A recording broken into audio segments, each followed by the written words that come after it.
what's up, DLRs, Mike Borders with the Mike Borders channel. Thank you for watching. We are talking household circuit breakers today, and we are going to be replacing a 4-pole or quadplex breaker. It's a big breaker, and on the top it's got a 40 amp switch, on the bottom it's got a 40 amp switch, and in the center 220 amp switches. Let's get started.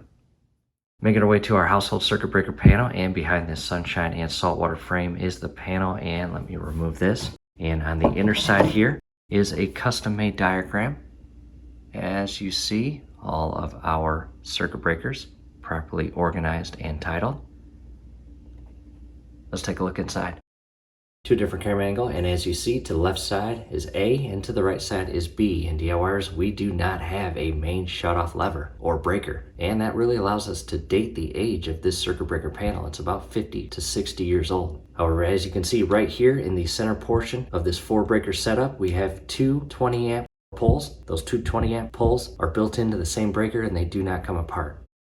However, again, coming up top, there is no main shutoff breakers. In most cases, you will have either one main, which is really big, or two mains, one for each side, or their respective buses, that you can just carefully trip or turn to the off configuration, and it will cut all electrical power feeding down to your entire circuit breaker panel and all of your breakers. However, again, we don't have that, and we will show you what we want to do next. I have a little tool here, and down below in the comments and description will be a link on where to purchase this. DIYers, this is an extreme must when working with your electrical panel. All we are going to do is turn this to the on position. You see it glows green, and basically all we are going to do is go breaker to breaker. Now the main is still turned on at the meter. However, you should not get any readings or electrical pull from the outer portions of the breaker when you touch them with your hand. However, in our case, when we make it all the way to the top, you will notice, check that out,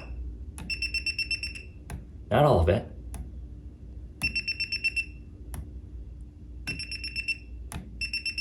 I'll set that tool aside, and if you experience that or have that set up, that may lead you to believe that these are your main shutoff breakers. However, they are not. As I go back to the diagram, as you can see, upper left and upper right, the 220 amp circuits will start on the left-hand side, outlet inside, washer dryer room, and then to the right, kitchen lights, pantry light, microwave, dishwasher, kitchen outlets.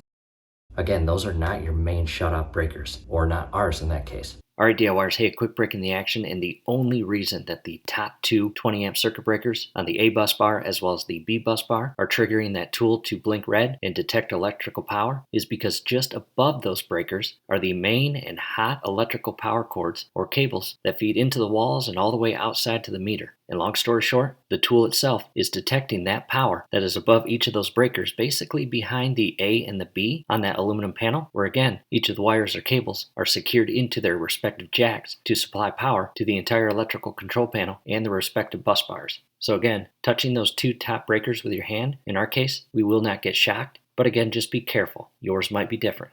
Making our way outside, and inside this entire enclosure, we will be able to locate our exact home's meter and shut the power off. Coming inside the enclosure and locating our exact meter, as we see right there. And we will switch that up to the off position.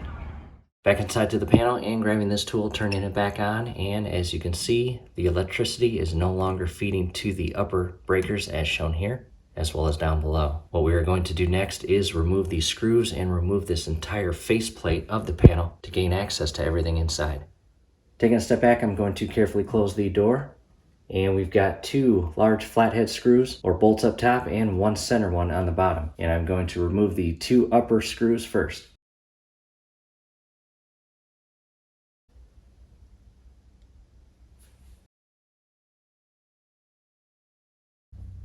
Followed by the lower screw. And as you remove this, take note that the panel will begin to fall forward. Just be careful.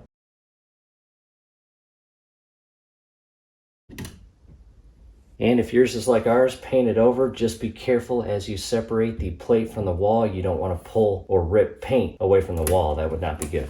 Just carefully peel it away as shown here. And a view of the back side or inner side of that plate. And check that out, we now have much better access to the entire inner workings and wiring and bus bars of our household circuit breaker panel. Coming inside to a close-up view, and you can see all of the electrical wires, and yes, it probably looks pretty intimidating, but it's really not. Let's focus on the upper two black or thicker cables that feed into the top portion of the cluster. Again, those are the live wires, which they are not live at this point. We did shut off the main shutoff outside of the meter. To a different camera angle, and again back to this tool, I'm turning it to the on position, locking it in place, and I'm coming up top just to verify no electricity is feeding in past these main cables and into our circuit breaker panel. In addition, I am now going all the way down both sides just to ensure that all electricity has been cut. And if this begins to beep or blink red, that's not what we want.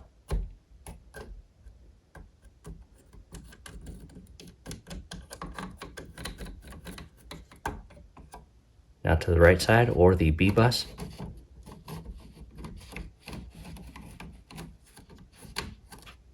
And then directing our attention to the very specific breaker we are going to replace. And again, no electricity is being registered by this tool at that location. It is safe to move forward and continue with replacing that breaker. Another quick reposition of the camera and DI wires. At this point, it is imperative that you take photos of all of the wires that feed into your 4-pole or quad pole / quad duplex style breaker. And as you can see, going to the upper or top 40 amp, we have a thicker black wire, and coming all the way down to the bottom, that same thick black wire into the lower 40 breaker. And the two center where the 20s are, the top is a white and the wire below that is a black. So with that said, from here, I'm just going to carefully remove all of the black wires and save the white wire for last. Down to the lower wire.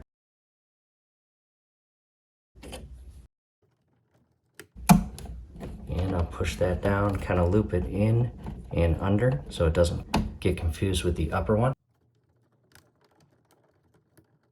And I'm going to loop that up as shown there and out of the way. And now to the 2-pole portion of the breaker, removing the black wire, and last the white wire. And there it is. I'll set that down as shown there. Last but not least, again, the white wire. As you see there, on the inner side of the bus is where the breaker connects into the electrical contact, and on the outer portion of the breaker is where it loops or clamps into an inner hook that really has no relation to the electrical power. However, since it's on the left-hand side, we are going to shift it to the left, and I'm going to push in on my thumb to ensure that the portion of the breaker that loops in and around the hook stays in place, and just coming over to the right and pushing it to the left, and pivot it or shift it as shown there. And from here, it should be able to continue to come out. And on the left inner side, again, you've got that little hook. And from here, just shift it forward or back to the center, as shown there. And I will reset these. Check that out.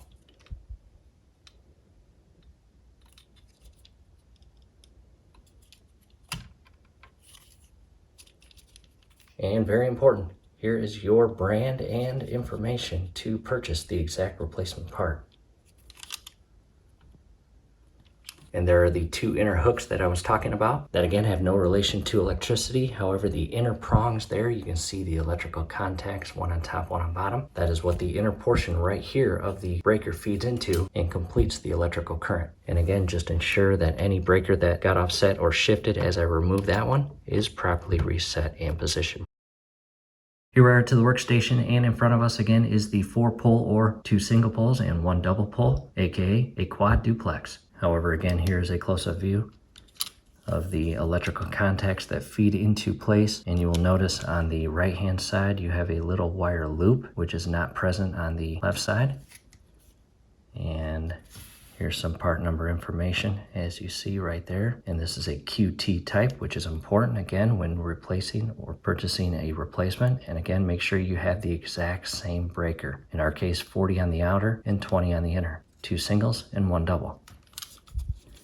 In addition, here are the screws that we loosened up, and inside here, very important, is where the wires feed into. And as you can see, the inner 2 have an orange coating, and again, that is the inner double pole portion of the 4-pole breaker.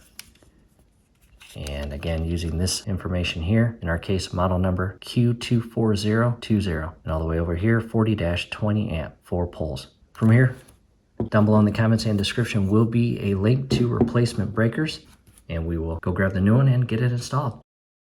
We now grab the brand new circuit breaker, old one on the left, new one on the right, and again 40s on the outer, 20s on the inner, and just make sure everything is exactly the same. However, the old one being 55 plus years old, it does have an old part number. In other words, the brand new part on the right hand side has a superseded new part number, and again just verifying everything is the exact same. You will notice with the new circuit breaker, the inner 2-pole portion or 20 amp leads or contacts aren't orange, but again, the old one is 55 years old. In addition, you'll notice a little better insulation on the inner portion where these screws are. And DIYers, in the event that you have inner contact plates in here, you will want to ensure that when you resecure the wires or cables inside their respective inserts, make sure they are in between those contact plates. In other words, don't have the bolt head be what secures the wire in place. That's not good. Coming to the back and bottom side, and there is the hook portion that again will loop in as shown here and slide into place. Let's go back and get this installed. In addition, make sure that the breakers are in the off position. In our case, all the way to the left. However, here is some information. And again, the only difference with the superseded part number is they added the letters C, T, and the number 2, as opposed to what it was before 50 years ago, Q24020. Q24020CT2. Back to the panel and referencing those 2 inner hooks, and again, that is what this portion of the new breaker will secure into. And then the opposite end, where the electrical contacts are, will slide in and make contact with the inner contacts there. And go slow, be precise, do not force anything, come in at an angle, and again we are looping those inner hooks inside those braces, and once you're in, just carefully slide it and connect the electrical contacts. And that's a lot more firmer, and I like it.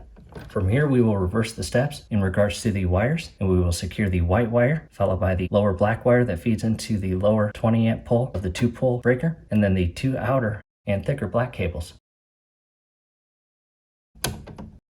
And as you tighten these in place, I recommend holding the wire as you screw them tight. Do not over tighten them, but you definitely want them snug. Followed by the lower.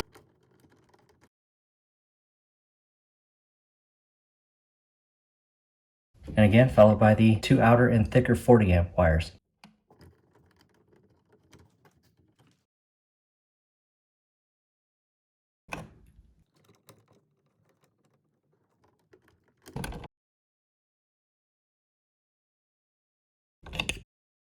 Now to a close-up view, and the entire 4-pole circuit breaker has been installed in DIYers. Extremely important before moving on and restoring power to your home. Double check everything.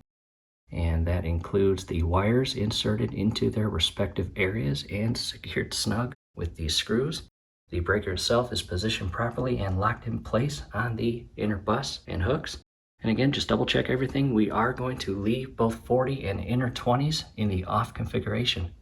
We are heading back outside to restore power.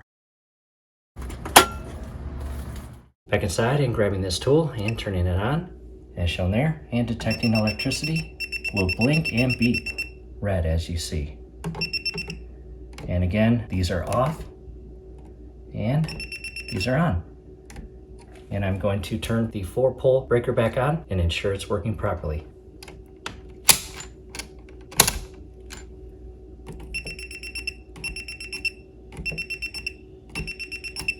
DIYers, I hear the hot water up and running now. And again, over the next couple hours, I'm just going to monitor this to ensure it's not overheating or humming, or the absolute worst, giving off burning odors, which would be an extremely unsafe situation.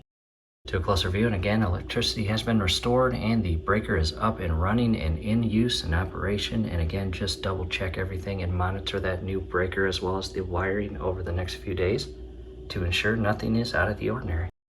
And from here, we will re-secure the panel plate and door. Take a step back, and the cover plate as well as the door is re-secured to the panel, and DIYers, that is it. However, again, over the next few days, just monitor the operation of the breaker and make sure there is no vibrating or humming sounds. Make sure that the breaker itself is not warm or hot. And again, that's it. We hope this helps. Do us a favor, below the video, you will see that thumbs up icon. Click on that, like the video, subscribe to the channel. Definitely ring your YouTube bell. That would be very helpful to us. We'd really appreciate it. Thanks again for watching.